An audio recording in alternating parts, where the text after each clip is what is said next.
Of course, no, dude.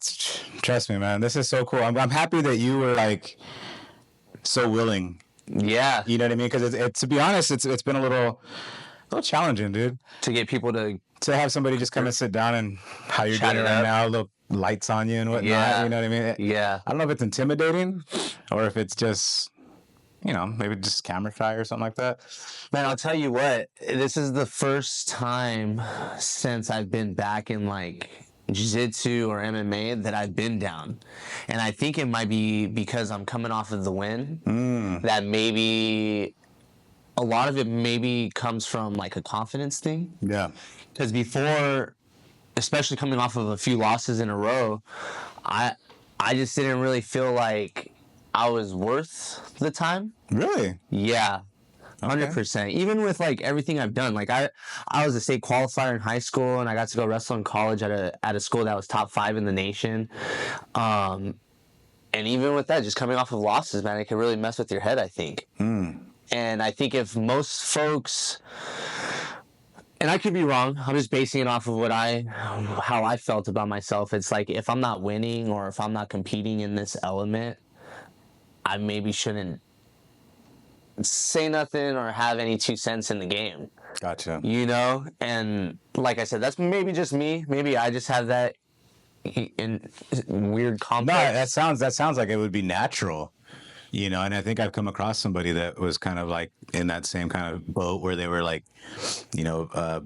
collegiate wrestler, did really well, and then afterwards just kind of like kind of shied away from everything and didn't want to really do many things and whatnot and be in the quote limelight, But speaking of your last win, which I actually got to watch, which was really freaking cool.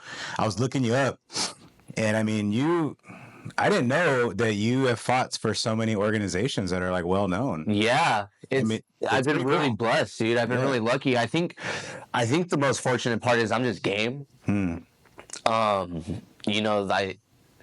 just down to fight, and I think that's what really helps me get these offers and get these opportunities. Where like I feel like I could have definitely had a more strategic approach to who I fight, where they're from, how they fight, do a little bit more studying. But honestly, like I just want to be in the game so bad that like I've just been so game to fight. So if a promoter hits me up on Instagram and gives me an offer and the opponent sounds good, I've been super duper game. It really hasn't been like until these last couple that I've talked to a few people. Hey, what do you think? You think this is a good fight for me? You think? Or now I'm taking more of like I'm still game, but like now I have a little bit more of a managerial approach to it. Kind of like I think that's why these boxing guys are just so successful, because they start their career very on management terms. They're fighting certain people to get wins and to build up their momentum and to build up their confidence and to see what they're best at, essentially. Like when I wrestled, if I got someone that I knew I was gonna dog, I was instructing, don't end it quick. Get your work in. So that you find your range, you find where you're best at, you find your best shots, you find your best entrances, your best setups, versus like if I go out and just pin some kid because he's a flop, now I'm gonna miss out on all this opportunity to like get better. And I think that's why boxers are so successful, because they take so many fights to get better and to learn their game and to learn where their best knockout punches are.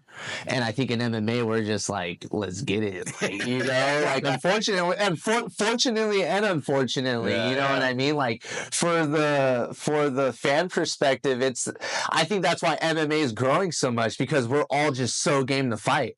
Like not like, especially when we're starting, it's like, let's get it, let's go, let's get it. Yeah. Where I feel like now that I'm going to be going into my 6th professional fight, now I'm like, all right, cool, let's look at who our options are really quick. Let's not just take the next question. Now it's like, let's look at some options here. Let's look where I might be able to get some opportunities or exploit something that they're good. that's kind of where I'm at right now. But I think at the beginning I've just been able to get with all these organizations, cool big organizations, because like I said, I was just down. Yeah. I was just super down. I'm like, whatever, let's go. Yeah, I mean, well, going back to what you were saying, like you called it a managerial approach to it. Like, what is the criteria for you to be like, this is a game fight? Like, I want to take this fight. Like, what's like, how do you judge if it's a good opponent for you versus a bad opponent for you? That's a great question. I think, man, as crazy as this sounds, I like to pick tough opponents because what it does is it helps just, man, that helps wake me up in the morning, you know, versus taking an opponent where you think, oh, I think I got this in the bag, you know, and getting someone that's got, now it's like getting someone who's got a good ranking, because now I've been like more looking at who's ranked, where you're ranked, how this is gonna give me a good opportunity. Like this next fight coming up that I have October 26th, he's undefeated and he's ranked, I think, in the top 100 in California at 155. Nice. And I'm like, I think I'm in the top 150. So looking at it from like a number, like a ranking approach, like it's a great opportunity for me. It's a good fight. He's got a big fan base, so there's going to be a lot of eyes on the fight. So once, you know, my plan is to win, and once I get that win, I can build a bigger fan base. You know what I mean? No, I totally get that, so yeah. now it's more like, who's a tough opponent, who's gonna help me get on the map. You know what I mean? And I think at the same time, I bring the same thing to the table. Like, and I think that's why people are game to fight me. It's like, if you watch my fights, I'm down to get it on. Yeah. I'm down to get it cracking. So one way or another, it's gonna be great resume for either one of us. Right. You know? And I think that's why I think that's why fighters are down to fight me, and I think that's why their coaches are down to fight me too, because it's like they don't have to game plan against someone who's gonna run away. Right. And I think that's a lot more fun. No, I totally get that. I totally get that approach. Like, if you're just taking the person lightly, like you said, it's not going to get you up. You know what I mean? And you're not going to get that solid like work into, you know, to go in there and to win. You know, you're going to sleep on the guy, and the guy's going to put you to sleep. And dude, and dude, like, it makes you sacrifice. You know, it makes you miss birthday parties. It makes you miss dinners with your significant other. And as cruel as that sounds, that's just what it is. Yeah. That's just what you got to do. And whether you win or lose, that's just what you got to do. Yeah, of course. You know, you hope it benefits in the win. And, you know, like, there's this great Penn State wrestler. His name is Bo Bat. I believe it. No, it's not Bo Bat. Man, I forget his last name. But he just lost the national championship in the finals. And he had a great message at the end. It's like he's like, you know, I learned that you could train for something with 100% intent, sacrifice for something with give it all, and you could still come up short. And you know what? That's still okay, because it's, you know, you're living your dream. Yeah. This is your journey. This is what you signed up for. So, you know, win or lose, you still gotta represent your art as best as possible. And unfortunately, like, fighting, I feel like, is a big art of sacrifice. You know, you hear guys like Mike Tyson talk about it all the time. You know, it's super lonely and you're missing everything all the time. And to an extent, it's kind of true. You know, you go to all these training practices alone. The drive home is alone. The injuries, you know, for the most part, you're just dealing with all of it alone. Yeah, for sure. You know, you got great teammates who are there for you during the camp, but even like the walk out, the step into the cage, it's all alone in a sense. You know, it's cool. You got your coach and you got your corner. It's good to have like a crew, you know, is down for you. I think that helps you fight harder. But essentially, yeah, you're by yourself. You're doing this. Yeah, once you walk to the ring, you say goodbye to your corner. It's all you're later, man. It's all alone, you know. So it's cool. It's been a cool journey, but But right now, yeah, I try to take fights where it's going to be exciting for the fans. Like this guy's, like I said, undefeated. He's finishing all of his opponents in the first round. Okay. So that's dangerous. Yeah. You know, but like, let's do it. Let's see what I got. Let's go. Yeah, let's see what I got. You know, because like in wrestling, the way my coach used to explain it is like you're going to face the best guy eventually. So whether we do it in the first round of the tournament or we do it in the finals, you're still gonna go against him. So let's get it. You know? Yeah, and I think that's what's cool about MMA is like you don't get too much of that. You know, you're getting soft fights all the time. For the most part, like I feel like a lot of MMA fighters on their come up, they're fighting. Everyone's fighting a dog. You know, especially early, everyone's so hungry. I agree. Everyone's so hungry. They want that UFC call. They want that ONE FC call. They want that, just that big consistent check money call. You know, I do. I want PFL or, you know, UFC. Just let's get it. You know, so everyone's super hungry at this level. You know, at the LFA, the UNF, OC Fight Club. I'm about to fight for Lights Out for Sean Merriman. So everyone being hungry is a super cool part about this journey as well. You know, I think everyone's game, everyone's showing up is what I've been able to learn. You know, like I said, I underestimated a couple people, and those dudes showed up game, and they brought it. And I had to learn the really, really tough way. And that's cool. You know, it really taught me to step up my game and to step up my training and to take it a bit more serious and to make more sacrifices. And, you know, fortunately it paid off in this last fight, and hopefully it continues to pay off, you know? Yeah, I feel because obviously, like, you're a pro MMA athlete. Like you said, like everybody's a dog and everybody wants that call. So nobody's going to take it easy. So you kind of like, you're not going to sleep on anybody anymore, you know? Yeah, 100%. You can't, you know? You can't. So you mentioned earlier about the guy's quote about, you know, whether you win or lose, it's all good, like you're living your dream. You're younger than me. Like when did this become your dream to become a pro MMA fighter? Man, you know, I think I wanted to fight since I was a kid.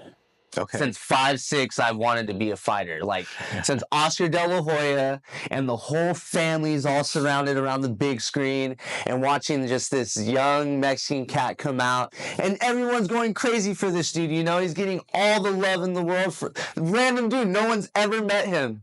Just getting all this love for going out there and being a warrior.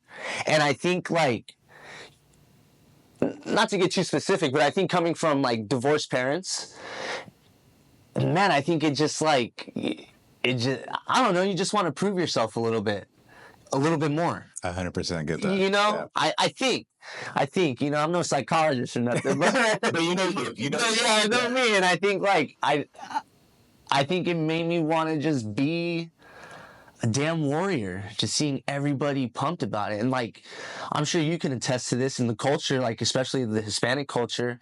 Everybody loves a warrior. Everybody loved boxing when I was growing up. Everybody. And then when the UFC started getting big with Randy Couture and Brock Lesnar, same thing. I just see like, man, dude, the family, man, they love this stuff, man. Everybody loves a warrior. Everybody loves one. And I think since I was like 5 or 6, it probably just clicked like, man, I would love to be a fighter one day. Be that warrior. Yeah. And then when I got good at wrestling, like when I went to state and then I got to go wrestle in college, it started like really getting itchy. Like, man, I think I could fight. Like, I think I could do something, you know? Yeah. I think I could win, you know, maybe 1 or 2, you know? Did you had some amateur fights too that you were successful in? Yeah, man, I took my first amateur fight when I was 16. Wow. Yeah, I took it at Empire MMA in Corona under Paul Rodriguez. I'd been training there for like 6 or 7 months, and then he was doing like a little amateur show. I sold tickets, the whole shebang. Like, I got the brakes beat off of me. The dude who came in, I think he was an adult. He had like He had. I must have been 16, but 15 or 16. But he had tattoos and He was ready to go. dude, I remember he beat me up. I got some takedowns. The fight wasn't stopped.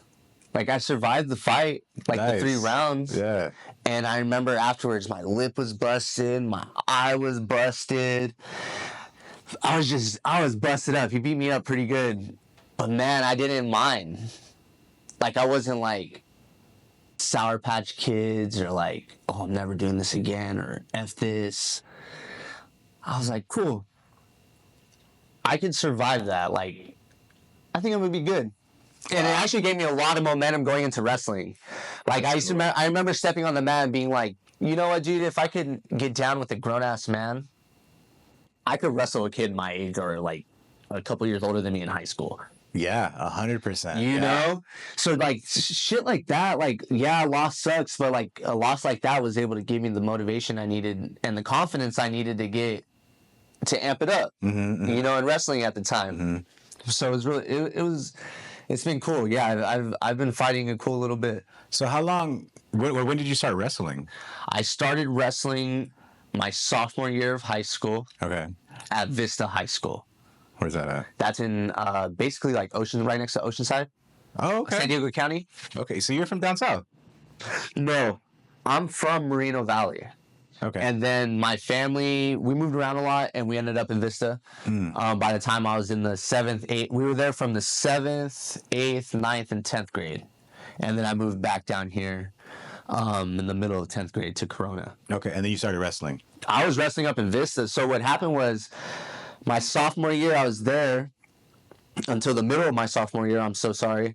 But they were ranked like 3rd in the state of Cali at the time. So the kids that I got to train with were just monsters. I never ever. I played football before this, and I just think the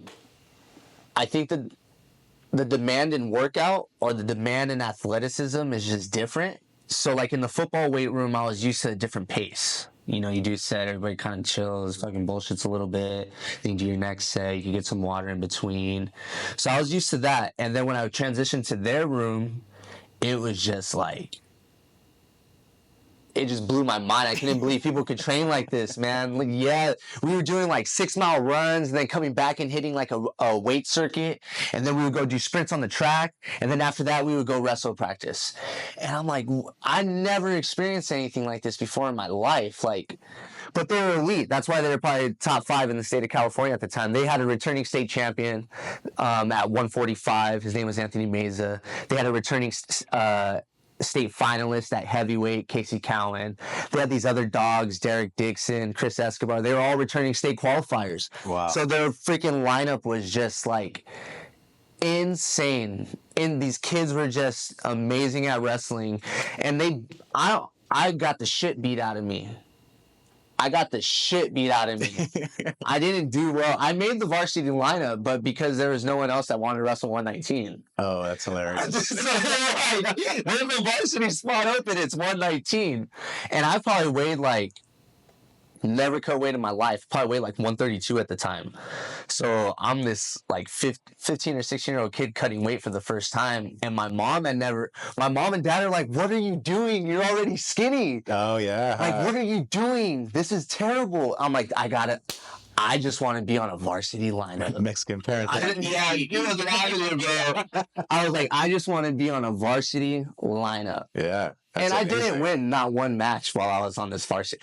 But it was cool because what happened was they got to go wrestle at the best tournaments in the state because they were ranked so high in the state. They got all these crazy private invites to like the Doc B, the Clovis West Shootout. And at these tournaments, it's just like basically the top 10 schools in the state of California. No scrubs. No scrubs. Yeah. Everyone at this tournament is like a state qualifier or a state place winner. Nothing, pretty much nothing underneath that. I got dogged. Dude, I lost I tell everyone this all the time. I probably lost like my first 25 varsity matches in a row. And then it just clicked. Like, I just didn't quit. Yeah. I just have like nasty grit, bro. I have disgusting grit, and I think what helped was being underestimated by like my parents. My parents and my mom and dad were like, "Yo, you," my mom and dad were like, "Yo, you're not winning.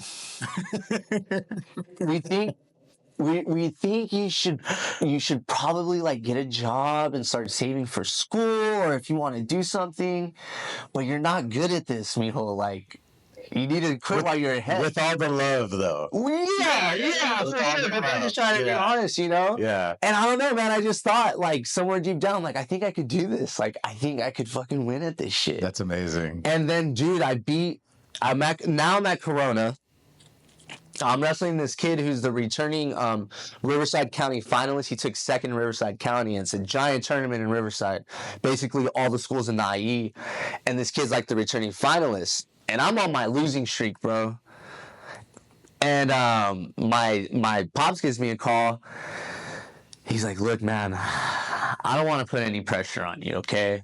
He's all, "But your whole family's going to be here tonight." He's like, "I know you've been losing, but if you're going to win, tonight's the time, bro. Tonight's the night."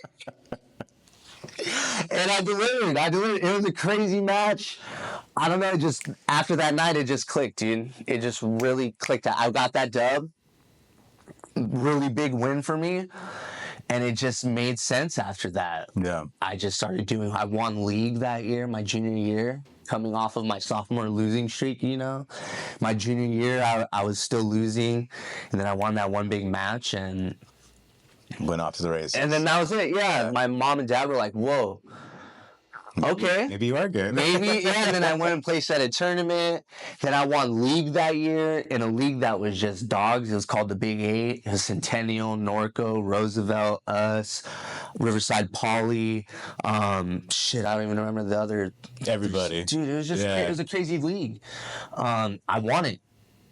And then that year, my junior year, I missed Masters just by a point. It was a great match, but it was good momentum going into my senior year. My senior year, that was it. I was just dogging everybody. I think my record my senior year was like 52-12. Wow. Something crazy. I just had crazy matches. I just didn't not wrestle. And then I was in the consolation brackets a lot. So once you go... What's a consolation bracket? Sorry. So the way it works is, at most wrestling tournaments, it's a double elimination. So if you have to lose twice and then you're kicked out of the tournament, that's it. You're going home. So if once you lose your first match, you get knocked into a different bracket. That's a consolation bracket. Oh, got it. That bracket is set up for someone to win third place. Got it. And the other people keep going for first and second. Mm. So I was always in the consolation bracket. I would always win like my first two matches, get to like a quarterfinal or a semifinal, and lose by like one. Ugh. Yeah. So I was always taking third a lot my senior year. I took first at a couple tournaments. Then I won league again, so I got to win league twice. Then I took third at CIF. Took fifth at Masters, and then I got to qualify like the top. I got to like the top 24 at the state meet, so it was cool.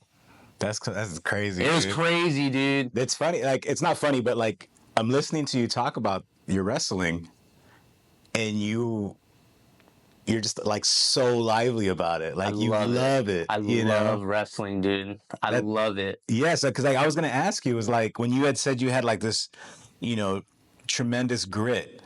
I feel like the wrestlers that I know are they're gritty and they're fucking crazy. and they're engines, man. You guys just can just keep going and going and going and going, because like you said, the way you guys train for wrestling. But hearing you talk about it, you're just like so alive about it. Like, you can really see that you love the wrestling part of this. I think it just changed my whole life. Yeah.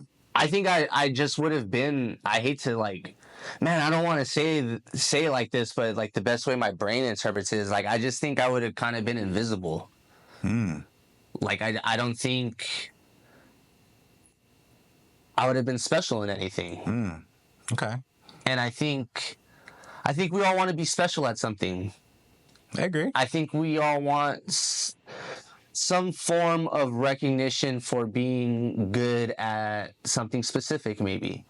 You know, like I know my uncle wants to be the best at his job. You know, I have conversations with him all the time, and he wants to be known in his yards for years.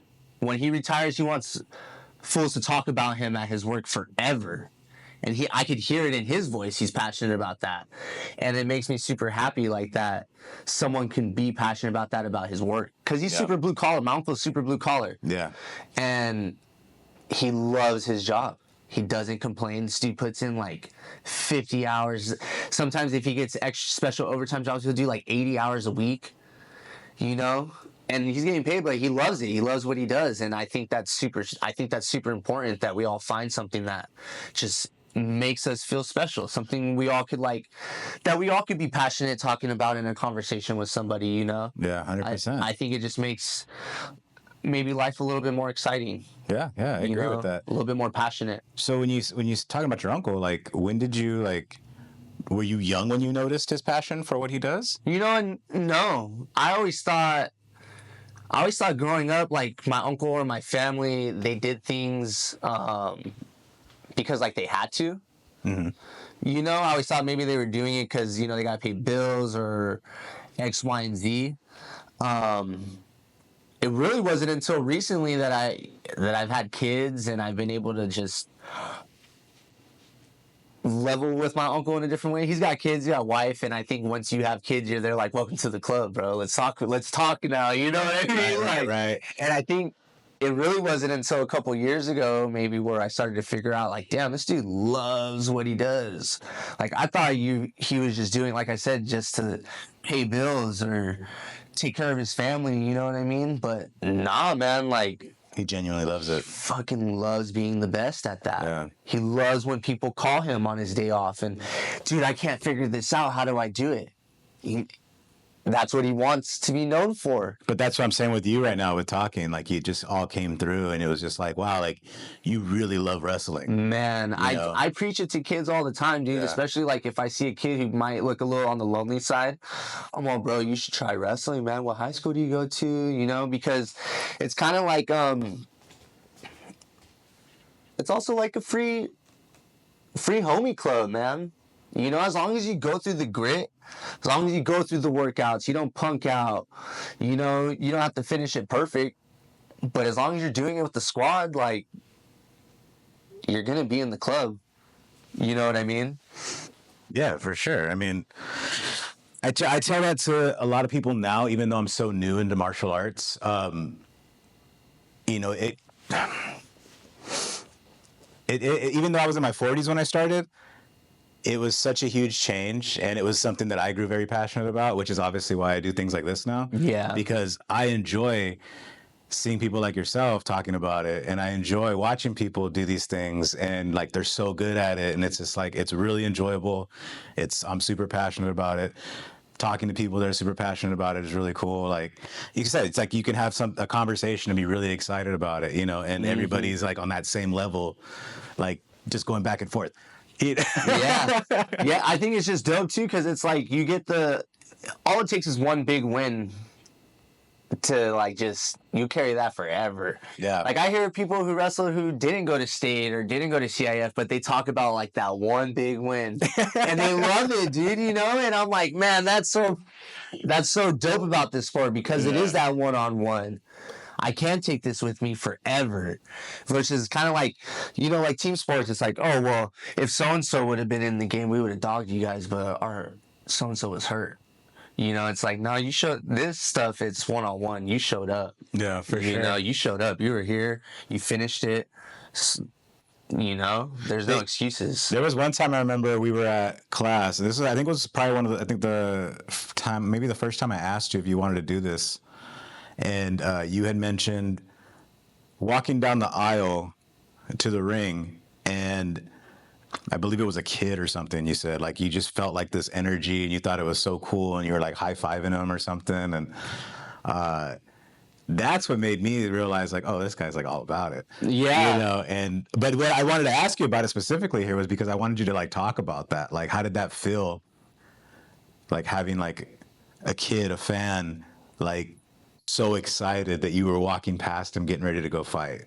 You know what I mean? It feels super surreal. Yeah. Super surreal because honestly, this is literally a dream come true. Like whether the goal is always is for me is 100% to get to the UFC and do extremely well there, but whether I do or I don't, it I'm literally living my goals right now, and I think if you just put it in that simple perspective, it makes you be thankful and grateful. And I feel like if you have that gratitude perspective, it just makes it just a little bit more exciting when it's happening versus stressful. For me, I'm just seeing the kid, for instance, it's like, man, I get to hopefully motivate another generation of athlete, especially getting the win. Now the kid's gonna be like, yo, dad, I shook that dude's hand tonight. That dude won. He won by whatever, whether it be decision or sub or TKO or KO. Like, he shook my hand, Daddy. There was other kids there, but he saw me and he shook my hand. And it's like, I think that helps, like, that kid maybe go check out an MMA gym if he hasn't checked one out yet. And I feel like if that kid's ever thought about fighting, now he's going to have that motivation to make that walk. And if he sees a kid and do the same thing, you know what I mean? So I don't know, man. It just feels super surreal. It feels like God just really loves me, because everything that I've asked for and prayed for ever in my life, I've gotten. That's awesome. I've gotten, like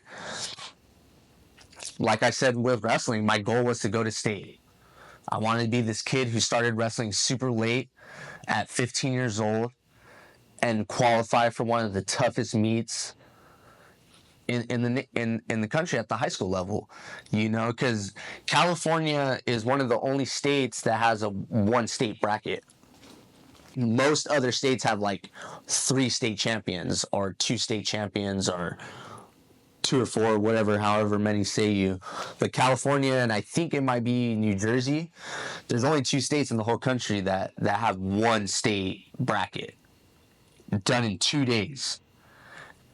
It's crazy. Like when I went to Iowa for college, all of my friends were state placers or state champions. Everyone who wrestled there. And when I would tell them, oh, it's a state qualifier in California, they'd be like, what the hell are you doing here? But then when we actually went into practice, that's when I got to gauge, like, damn, a California state qualifier can keep up with wherever state placers. Because I didn't get dogged. Like, my homie who was a state champ was probably the only one who really gave me the sauce. But pretty much everyone else that, like, was a state placer there, I was able to keep up with. Yeah. And it was, oh, man, it was so reassuring for me, because I was like, all right, cool. I'm in the right. Yeah, because at first when I'm making the ride out there, I'm like, what am I doing? Like, these dudes have been wrestling their whole life. I just started wrestling a couple years ago, and I love it. And I think I could do this, but I wasn't like. So California is kind of like not. No, we're good. We're good. People like our wrestling because we only have one state bracket. So if you're like a qualifier here, you're pretty badass in a lot of other places. You're probably placed in a lot of other places. I think I was misunderstanding it a little bit. Yeah, I probably laid it out a little bit weird too, for sure. But I do know, like, just from the little bit of knowledge I do know, is like the Midwest is like. Oh, that's the dogs. Yeah, they're the best. They're they're great. And it's just from a lot of their experience. Like, they start when they're in diapers. Yeah. Versus out here, a lot of kids start in high school. Unless your dad wrestled, or unless, like, someone really close to you wrestled out here, you're starting like your freshman year when you get recruited by a coach. Wow. So we don't really get that same head, because we're so football, baseball, and basketball heavy. Right. You know what I mean? Which is fair, because there's good recruitment in that out here. But our wrestling is pretty well respected across the country for sure. Yeah, it's okay. Yeah, like I said, I just misunderstood it. Yeah, no doubt. Like, what is your so when you're obviously you probably are gonna say wrestling, but like, is that your favorite part of MMA? Because obviously MMA is mixed martial arts. No, I don't know. Because I would be totally biased personally, and it would be jujitsu. My favorite part of like fighting, you mean? Or what my favorite thing of training is like. Well, I guess because in MMA it's different aspects of different disciplines. Yeah. So like like which one do you gravitate more towards? Like, are you more like wrestling heavy? Are you more like do you want to bang with your I think because we start on the feet, I wouldn't say like I'm striking heavy because I don't have like a boxing or like a kickboxing background, but I'm definitely down to like slang and bang, like, especially if it's someone that's around my height. The last guy was 6'2", Who's big? so I'm like, I gotta close this distance and do some grappling, Right. But typically, like if someone's my height and my range, like I'm down to throw punches and entertain the crowd and get it going and see where I'm good, what combos work for me and stuff like that. But I think I'm better at wrestling than the other parts for sure. Yeah. But I think the most fun part of it for me might be the striking, especially like the preparation for it, because you just get that rush. Someone's about to punch you and kick you and knee you and elbow you, and yeah, I love wrestling, but it's like you gotta be ready for all that shit. And that shit, I think, is probably the most exciting part and like the most fun part to train for, because it's the most dangerous part. Someone takes me down and throws some punches on me and, ends the fight from ground and pound. It's going to hurt a lot more. I don't know. It's so weird to explain with what's going through my brain right now, to tell you the truth. But I think like the punching aspect is... That's what you like. I love that. Okay. Yeah, I think that's what excites me. Wow, that's like totally different than I thought. I thought you were just gonna straight up say wrestling was like that's the best part. It's what I love. Yeah, no, I think it's the punching, the striking, the exchanges, the angles, the defending, the slipping punches, rolling them. Yeah, I think striking is like the most exciting aspect of it for me. I just think I'm better at wrestling, so I try to use striking to implement my wrestling game. Yeah. Because that's what I'm better at. You know what I mean? Yeah. But I think I love the strike. I think that's what fucking like I'm getting juices me up. I mean, I saw you in class the other day, but like, yeah, like I'm dabbling, we'll say, and it's hard. Yeah. Yeah. I think that's why I love it, because it's pretty similar to wrestling, where there's just so many combinations. There's so many angles. There's so much to learn. Yeah. And it's just, that kind of stuff is addicting, That's why jiu-jitsu is addicting for me too. Because you're just constantly learning something, man. It's phenomenal. I guess that's why MMA is beautiful. Because if you really think about it, you're going to keep learning till the day you die. Yeah, regardless. You're never going to figure it out. Ever. There's always going to be some new wrestling coming up. These new wrestlers are just so innovative. These guys are in college right now. The guys are in high school right now. There's high school kids beating Olympic medalists at these tournaments right now. It's crazy. It's crazy time. So someone's going to always be coming up and teaching. And as long as I feel like if you're down to learn, you're going to always have an opportunity to learn something new, Yeah. That's what's cool about this shit. Yeah, I've been describing it lately as just a never-ending puzzle. Never ending. Yeah, there's always going to be a piece missing. Never ending. Yeah. Ever, And I think like what's cool about fighting is you get to create a game plan around someone and you get to figure out the puzzle. MMA, you're just going to always learn. But I think when you're going into a fight, you get to chessboard it. Especially if you really study your opponent and figure out what their habits are. You could complete the puzzle then. You know what I mean? Yeah, I do know what you mean. Yeah. You know, because like in jiu-jitsu, your goal is to always keep developing and get a higher belt. Even when you get a black belt, you get to get a second degree or a third degree. Yeah. You know, you get to keep learning at the black belt level even too. But what's cool is like when you win in a fight. And usually when you do win, it's because you figured the other person out. You know? And if you lost and the other person figured your puzzle out. Right. I think that's what's cool about fighting. Is there is a completion to the puzzle, that puzzle, you know? For that fight. Yeah, exactly. Yeah. And then you get to figure out a whole new puzzle piece. For the next You get a whole new puzzle set the next fight. Yeah. And it's like, as long as you apply, I think that's why John Jones is so well respected. Because he figures out everybody's puzzle. And he openly discusses it. He's like, I studied the hell out of everybody I'm going to fight. Yeah, and I think that actually that's a good thing you brought up, because it's like, I've always felt very like weirdly strong about this, but like I thought he lost to Dominic Reyes, and the difference was, my brother explained it to me, was like that Dominic had so much tape to download and to study John Jones, where he didn't have that to Dominic. 100%. You know what I mean? 100%. All of them. Yeah. Like he's had a few controversial decisions. Right. A few, but overall, he won it. He's you the know? GOAT. Yeah. Overall, 100%. he's the GOAT. 100%. And then he, like I said, he talks about it all the time. It's like, it's just from his ability to study and figure out your puzzle piece, your puzzle pieces, and to put it together and to come out with that dub, you know? Yeah, no, it's a crazy world, man. And I think if I would have discovered it earlier in life, I'd probably be more so like how you are, you know what I mean? Because that's like how passionate you talk about it is the way I feel about it. But obviously my body's not capable of doing that anymore. Yeah, no doubt. But I think there's a lot of guys that are like similar to me. You know what I mean? That always like, oh, if I would have did this when I was younger, I'd be like amazing. You know, I'm not saying I'd be amazing. I'm saying like it would be amazing. You know, it would have been amazing to compete at that. To compete, or just to even, you know, even just to do some like, you know, real like amateur or, you know, pro stuff. You know, like what you've done already is like.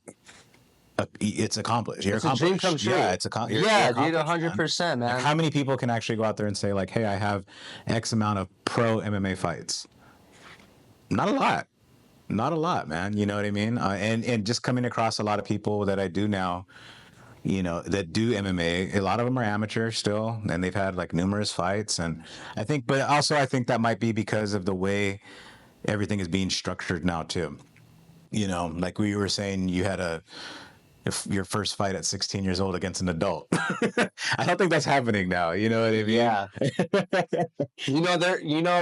there are though. I mean, as long as your parents sign off on it, it'll go down. Like look at Raul Rojas. He fought in the UFC at 17. Yeah, it is going down. You got me. It is going down. There are these kids who are down to fight adults and who are beating the shit out of them. You know what I mean? I just happen to not be the one. It's so good, dude. Yeah, man. That's so good. Yeah, like the game is changed in the way where there's people are excited to do MMA because there's money now. There's money when you get to the UFC. Oh yeah, of course. You know, 10 years ago there still wasn't that much money. You know, 10 years ago you're still gonna get like maybe $9,000 to show up, $5,000 to show up. Now, at least from my understanding, your first contract, you're gonna get 20/20. You're gonna get 20 G's to show up, you get 20 G's to win. It's pretty much like standard UFC for men. It's like base. So I think it's lower for women, unfortunately, you know? Yeah. But like base for dudes coming in, it's like typically 19 and 19 or 20 and 20. Wow. And like folks can say what they want, but if you win 40 racks and you do that 3 times, that's a good. It's $120,000. It's a good living. Yeah, I mean you can get taxed on it, but you're still making some feria. Yeah, and you're not punching the clock. Yeah, you know, you're punching your clock. Yeah, you're training. Yeah. You know, but you're doing what you love. Right. So now there's that dough in there, bro. So now like I said, people are fucking motivated. They're hungry, dude. People are trying to feed. I'm trying to feed I want to give my wife some nice ass cars. You know, I want to give my kids some nice ass shit. Right. Hell yeah. Yeah. I want some fucking endorsements and some sick contracts. Yeah, you know, of course. I'm sure everyone at my level, pretty much everyone at my level, feels the same way. They want exactly the same. You know, Yeah. so that's what's cool. That's what's cool about this. It's like everyone's a dog. Yeah. Everyone's a dog right now. So I don't give a fuck that like I don't have wins in the UFC. I beat dogs. I beat people who are fucking hungry. Yeah. We're not getting paid a lot to do this shit right now at this level. That was gonna be a question for me. You What know? bringing up pay was. You know, it's cool. We're getting paid some money. Okay. But we're not getting paid fucking guap. Like I can't go buy a gold chain after my fight, you know? Like I could get some bills done. I could take my family out to a nice dinner or take them to a nice event, you know? But we're not fucking making guap right now. No, I get it. Yeah. You know? I just wasn't aware if even at the pro level, but not not UFC, were you actually getting paid? You know what I mean? Yeah. I'm totally unfamiliar with this. Yeah, and a lot of it from at least what I've learned, a lot of it goes off of like, you know, your social media following, how many people, how many tickets you selling, how many people you're bringing in, you know, how many people are going to be buying concessions, like all that shit's super duper important. Yeah. So like a lot of guys are very good at fighting. It's great, but you got to be able to put people in the seats too.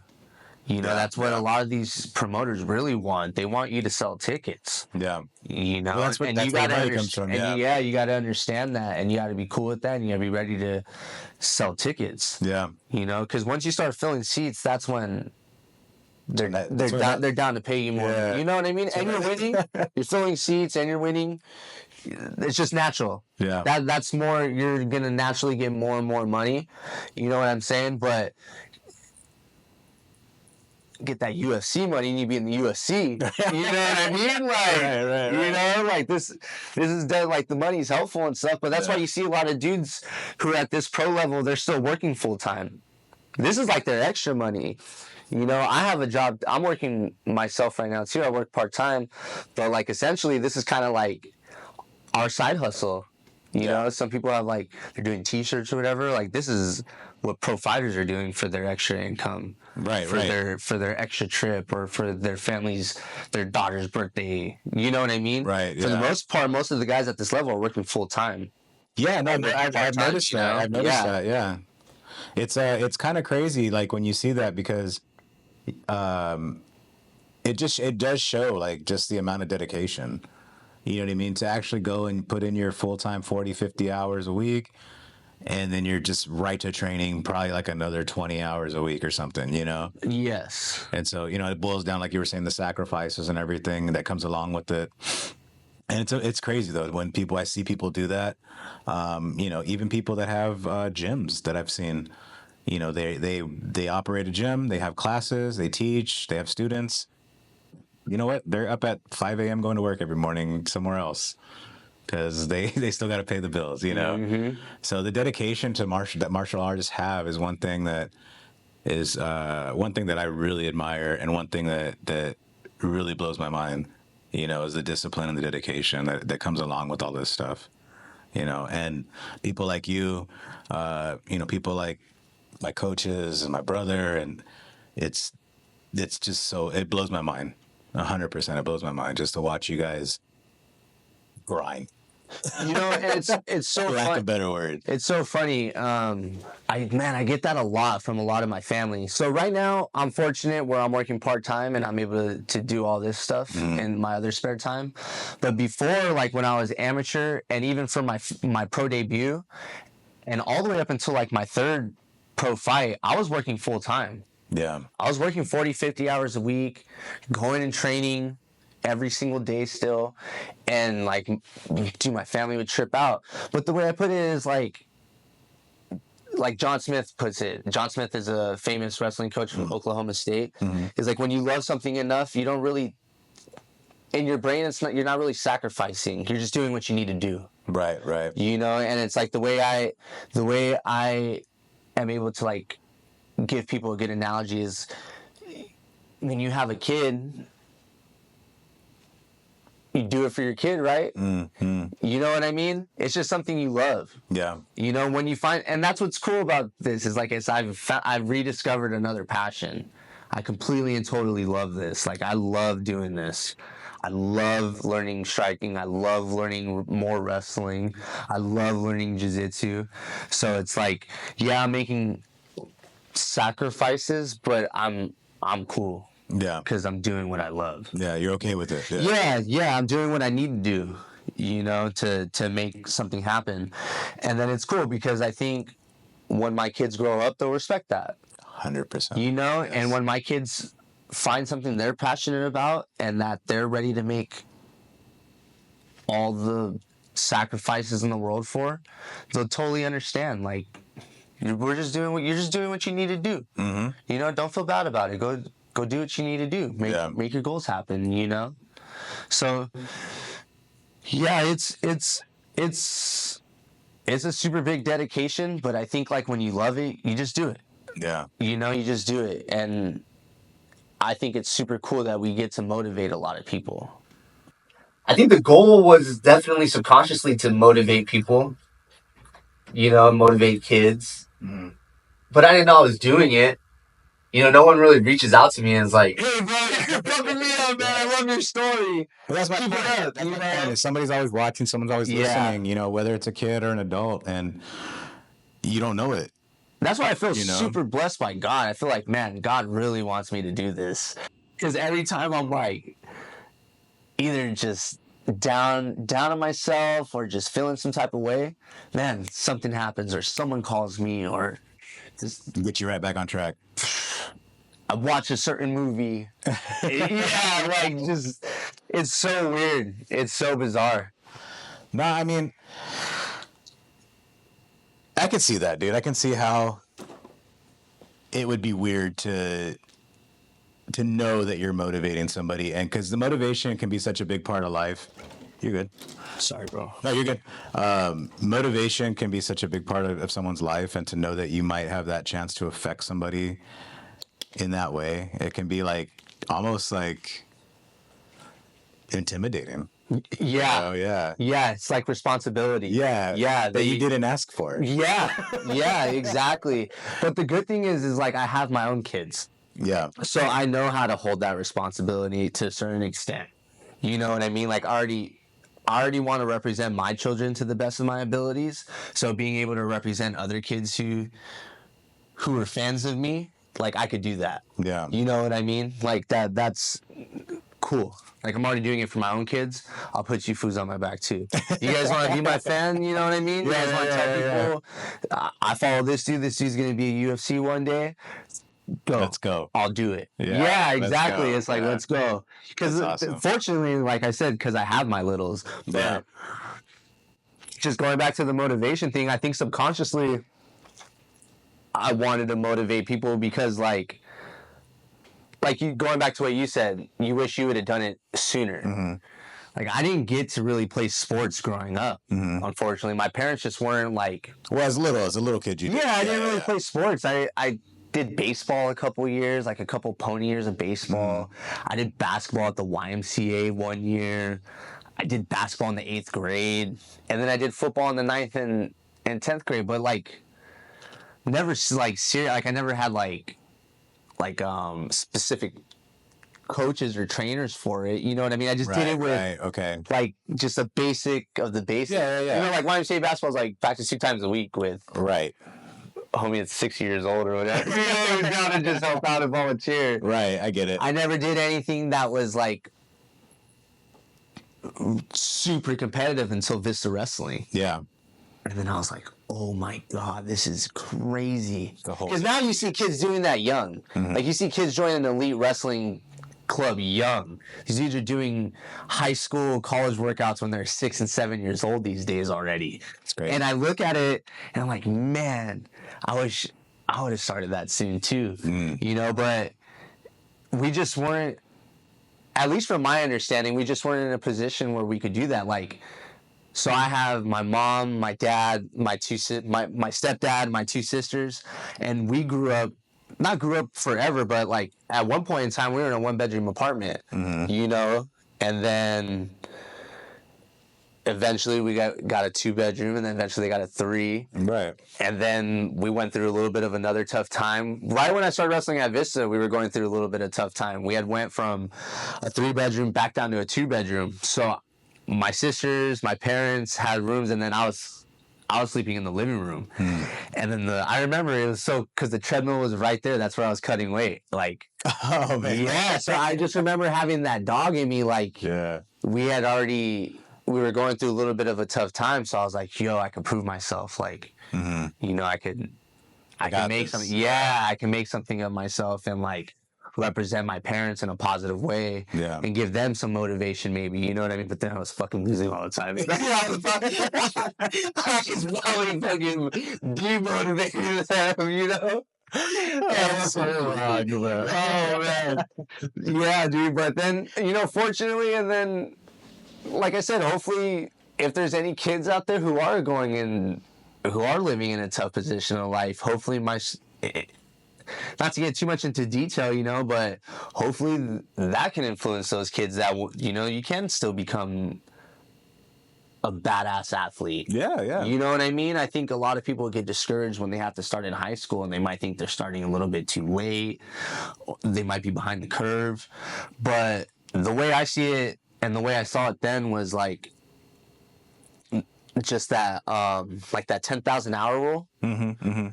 My coach played D1 football. He never wrestled ever before, ever. But I think he just understood how to get good at something. And he just not made me, but he just motivated me to just train and train. And the way I saw it was like, so the kids who had started when they were young, they also played other sports because they started when they were young. Right. Their parents are, and this is how my brain worked then, was like their parents were confident enough that they were starting them young that they could do other sports. So my brain, I'm like, all right, even though this kid might have started when he was 6, he didn't wrestle year round. He only wrestled a couple months, and then went and did a baseball or football or whatever the hell else he did. Right. I'm wrestling year round. I don't play other sports. Every single day, I'm dedicating 4 or 5 hours to this so I could catch them. Yeah. That's how my brain was clicking. I was like, I could catch up to these guys. Do you still think that way? Yeah, 100%. Because I'm like, especially like now that I've had the opportunity to train more, because I'm working part-time, I'm like, man, I could catch up on those hours. Yeah. So I don't miss a jiu-jitsu session, you know, I don't miss a grappling session, I don't miss a striking session, because it's like, that's my opportunity to catch up for whatever lost time that I have. Right, right. You know what I mean? And I think that's another thing. If a kid is starting late, that's another way they could form their brain. You know, is like most of these guys are doing other sports too. They're doing football, they're doing baseball, whatever else they're good at. Right. So if you can just drop any other sport you're thinking about doing and just do all your time and effort into this, you can make up for all that lost time. No, I get what you're saying. Know what I mean? I get what you're saying. Because that's how Kobe explains it, is like, Kobe would say he was waking up at 4 or 3 or whatever, some crazy fucking AM, you know? And he was in the gym at 5. Right. He was already done at 7, getting a good breakfast, watching film from this time and that time, take a nap. And by the time he'd go back at 2 or 3, all of those guys were going in for their first workout. Yeah, he had already done the day. He'd already done 2 workouts or 2 training sessions. He's eating them on those hours, and that's just kind of how my brain clicked it for wrestling. Yeah. You know, I was like, man, even though I lost all those matches at first, now that I got this little bit of momentum, let's go. Just all wrestling. Yeah. No track and field, no football, no baseball, none of that other stuff. Like, just all wrestling. Just watch film on wrestling, go for 6-mile runs, run to open mats, go to open mat, wrestle open mat, run back home. Like, me and my buddy Richard Valdez would do crazy stuff like that. Centennial High School was like 3.5 or 4 miles away from us. We would run there for open room, do an hour and a half of open room, run back home. Yeah, that's crazy. And then go shower, rest a little bit, go watch some film, hang out a little bit, go train again. Because we were just like, man, we want to go to state, you know? We want to go to state. You had a goal. You had a goal. Yeah, we want to go to state. And the only way we're going to get there is if we just make up for all that lost time. Because I got to go, that's what motivated me the most, is when I went to go watch the state meet. See, I didn't know I wanted to be there until I went to go watch it. And that's what I tell a lot of folks who are getting their kids into wrestling. It's like, if you want your kid to want to wrestle at a high level, take them to go watch a high level event. Yeah. And they'll decide if they want to be that guy or not. When you see them going at it at the state meet, boom, boom, boom, back and forth, in on a shot, defending a shot, in on a shot, defending a shot, nonstop action, just these 119 pound, 132 pound, just all these different weight classes, just dogs everywhere, scrapping it up, going back and forth, fast pace. It's like, then you decide. I remember watching it for the first time, like, oh my God, I want to be one of these guys, dude. I want to be one of these guys. This is incredible. I'd never seen people compete like that before, ever. It was amazing. I tell people, like, yo, take your kids to the California State wrestling meet. If you want them to wrestle, they'll decide if they want a part of that business or not. Yeah. You know, because it's not for everybody. That's the other thing. It's like, it's not for everybody, unfortunately. But there's some kids I see where I'm like, ooh, he got it. I think you could be a scrapper. I think there's something in there. I've come across some young kids like that. Exactly. And you ask them, they're like, you wrestle? Yeah. No, never. You should probably start. You should probably start, bro. You know? That's funny. I come across a lot of kids like that, man, and I just tell them, because it just, like I said, it's just helped me so much. It's helped me be confident in myself.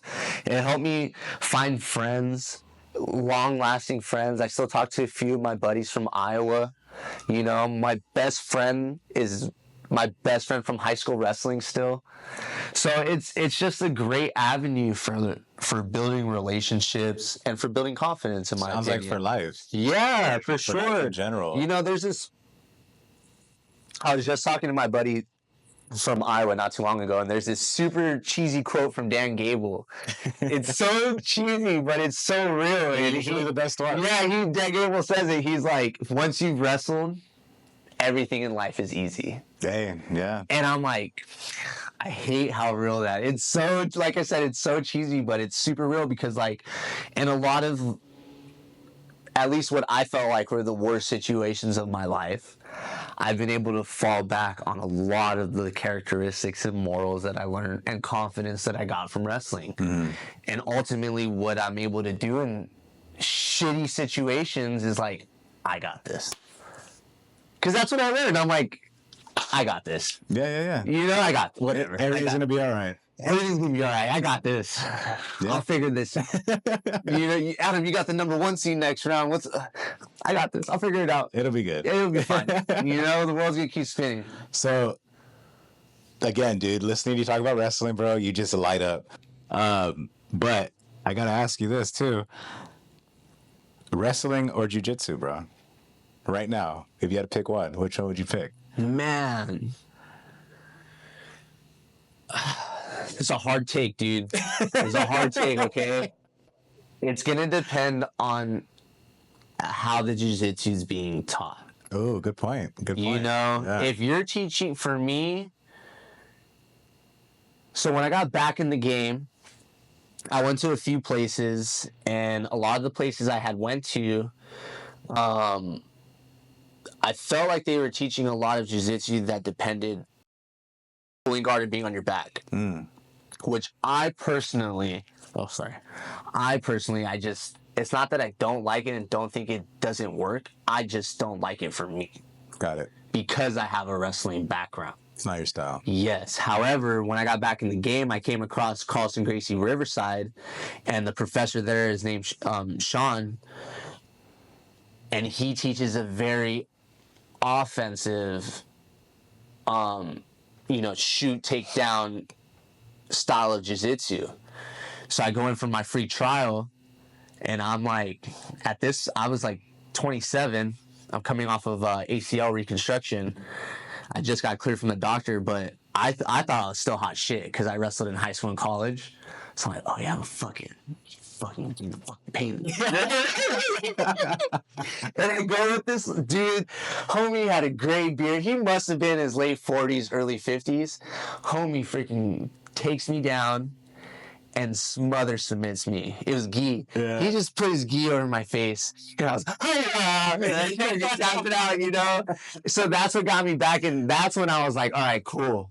Yeah. I like this style of jiu-jitsu. Yeah. I would say if you're, it just depending on your on who you are, I feel like, you know. I have friends that they just don't have I just think they just don't have that confidence yet to shoot and take people down. So they gravitate more towards professors who are super good off their back and super good at leg lock entrances and that type of stuff, you know, and they're doing BJJ. So that's great. Yeah. You know, they're not going to wrestle or they're not going to fight. So I'm like, amen. Fuck yeah, that's awesome. Do that. But to me, I'm like, if you're going to fight, I think you should be in a BJJ room that is like, kind of, man, what's the word I'm looking for? Gives you a lot more power in the wrestling dynamic, you know, because in the fight, you're not gonna pull guard and be on bottom and let someone ground and pound you. Yeah. You know what I mean? Yeah. Usually you want to get the takedown and be the guy on top grounding and pounding the other guy. Yeah. You know what I mean? So I think it really just depends on what your goal set is in this world. It's like, so for me, because I got tapped out so many times just being a wrestler, I would say BJJ that teaches you how to take people down as well. You know, BJJ coaches that teach you takedowns or have a strong, you know, wrestling narrative in their programs. Like that's what I'd gravitate towards most. Yeah. I say BJJ just because, like, yeah, I've been able to, when I got in the game, I was able to take everyone down, but what did that matter when they're guillotining the fuck out of me? Right. Yeah. You know what I mean? Yeah. Like, even if this isn't Shane, I fucking take you down the cement, bro. You know what I mean? If you got my neck, you got my neck, dog. Yeah. You know, if you're going to rip my neck off, you're going to rip my neck off, and I'm going to be paralyzed. Yeah, exactly. You know, even if I slam you and you know this is life or death, you're probably not going to let this go unless I knock you out on the slam. Correct. You know what I mean? Yeah. So for me, I would say BJJ. Wow, okay. I would say BJJ. Everything I'm like thinking you're gonna say is like the opposite, man. I would say BJJ. I think wrestling's great for wrestling. Yeah. You know what I mean? And it's great for self-defense to get someone away from you and to control somebody down to the ground for sure. But I think in this competitive world of MMA, you know, I think BJJ has a lot of power. And like I said, I've taken down a lot of people, but it didn't matter when they're fucking Kimuring me off of my takedown. Right. You know, it didn't matter when they're fucking guillotining me off of my double leg. Right. You know? So I think it really depends. If you're going to be a wrestler, you know, wrestling. Yeah. But I think if you're going to do MMA, I would say get a really good BJJ base. Yeah, and I think that Carlson Gracie style is definitely that vibe you're speaking of, where it's like heavy top pressure, smash, that totally gears towards my style of MMA, you know. And then two, it's like if you're in a strong room like that, your wrestling is going to naturally get better. Because there's going to be strong wrestlers in there. Yeah, for sure. You know what I mean? And I think in BJJ, you don't have to be a great wrestler to be great at BJJ. You could just get really good at defending. Like if you're going with strong wrestlers all the time and you learn how to defend a double leg, and now you're in on an attack for a leg lock. Right. You know? Like you don't have to be the greatest wrestler in BJJ. For sure. You could just understand it. Like Gordon Ryan doesn't have any collegiate wrestling experience whatsoever. He'll tell you, but he's got a lot of respect. Yeah, he'll tell you he's the least explosive athlete out there. Yeah. But he's still taking foods down. Yeah, exactly. You know what I mean? And he's still just doing that impressive. Doing the Gordon Ryan shit. Super impressive, you know? Have you ever thought of a CJJ? Combat Jiu-Jitsu? No, I never did. I never have. I think I would do it. I feel like you would do it. Yeah, I'm pretty sure I do. You know what it is, right? Yeah. Open palm. Yeah, open palm striking. Yeah. You just can't like stand and hit. Yeah. But like once you get down to, I would do it because, like I said, unfortunately, I just feel like a lot of places they gear their since it's still jiu-jitsu. A lot of guys will still kind of try to go in the bottom position. Oh, 100%. Yeah. You know, and I'm like, since I have fighting experience, like, I understand a lot of positions, like when to strike, when not to strike now. Yeah. You know, like I use a lot of striking to set up submissions. And I think a lot of probably MMA guys who fight would probably do really well in combat jiu-jitsu. I haven't looked into it. That's why I was saying. Yeah, I haven't looked into it, but I would imagine they'd probably do pretty well. Yeah, because it's in my opinion, it's growing. You know, I don't think it's sanctioned really anywhere around here. Maybe like in Texas, I think. But like usually when you see them, it's in Mexico. Yeah, yeah, exactly. But you know, I think someone like you would be game for that, no doubt. And I would even say for them, like, they would probably have to put someone who fights against someone who fights. Like, I don't think it'd be fair for someone who fights to go against a jiu-jitsu player who's never fought. You know, if they're game for it, then they're game, you know? Yeah. But there's just so many places where, like... Because you're both training for the same rule set, is That's what I'm true. saying. You know what I mean? Yeah. It's not like, you know, yeah, you may have more striking experience, but like you guys both know the rules. You both know like when you I just feel really good with ground and pound, you know, especially like when guys start trying to roll through, I'm like, whoop, there's your face. Like, you know, like you keep going for that, like keep it up. That's you know? scary, man. Yeah. Scary. Don't get me wrong, there's dudes who definitely there's finishes, leg lock finishes in UFC and stuff, but for the most part, I'm like, yeah, when there are, there's your face. When the leg lock finishes happen, everybody BJJ gets really excited. Yeah, for sure. But no, man. Hey, dude, I want to again just thank you, bro, for coming here, sitting here, chatting. I think we've been in here for like an hour plus, maybe. Oh, it's sick. I mean, my light just ran out of battery.